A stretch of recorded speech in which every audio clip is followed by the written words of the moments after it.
Hi guys, it's Jinjin here. Welcome back sa channel ko. So ngayon magsosolve lang tayo ng analytical problem no for civil service exam.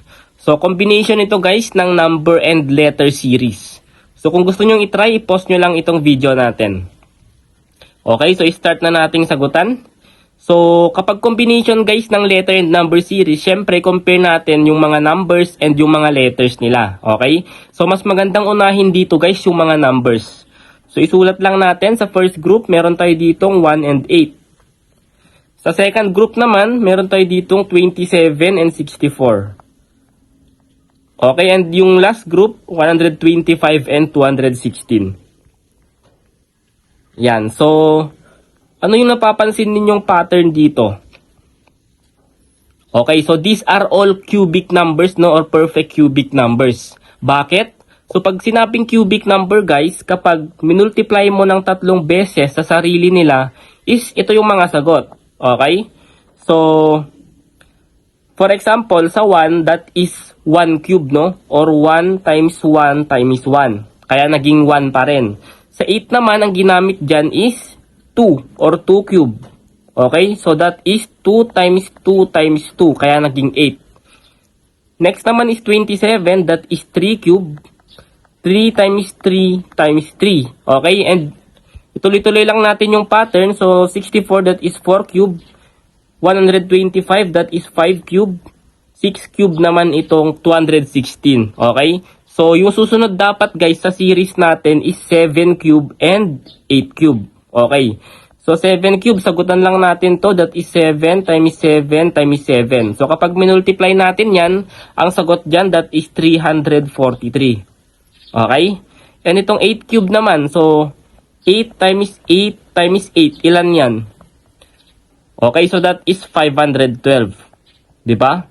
So, dapat guys makita natin sa sagot natin itong dalawang number. 343 and 512. So, sa choices guys, meron yung choice A and choice B natin. Okay?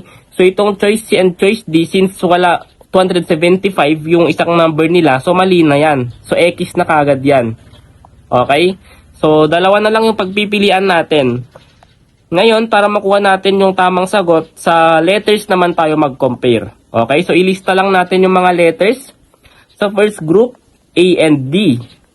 Sa second group, H and M. Sa third group naman, S and Z. Okay? So, tignan lang natin guys kung ilan yung gap nila or ilan yung nalagtawang letters. Okay?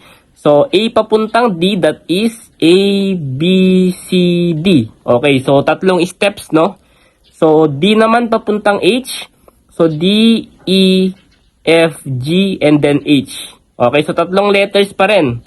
So, how about dito sa ano? Or H pala to. Okay, so 4 na letters. 4 steps. So, H papuntang M naman, that is H, I, J, K, L, M. Okay, or that is 5 steps, no? And M papuntang S, that is M, N, O, P, Q, R, and then S. Okay, so may nakikita tayong pattern, di ba? So tuloy-tuloy lang natin. So S papuntang Z, S, T, U, V, W, X, Y, and then Z. Ayan, so may pattern na tayo guys. Bilangin natin. So, that is 3 steps, 4 steps, 5 steps, 6 steps, and 7 steps. Okay, so dapat yung susunod na letter natin dito na manggagaling sa letter Z, ang kailangan dapat dyan is 8 steps. Okay, and yung susunod, 9 steps na. So, ano nga ba yung letter na yun guys, no? Siyempre, isulat natin. So, Z, mag-move lang tayo ng 8 beses. Z, A, B, C, D, E, F, G, H. Okay, ito yung pang-8, yung letter H, di ba?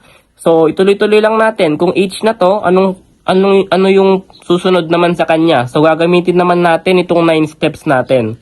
So, H, I, J, K, L, M, N, O, P, and then Q. Ayan guys, H and Q. So, dapat makita natin yan sa sagot natin. So, sa letter A and letter B na choices natin guys, saan ba yung merong H and Q dyan? Di ba letter A lang? Ibig sabihin guys, yan na yung sagot sa series natin, letter A.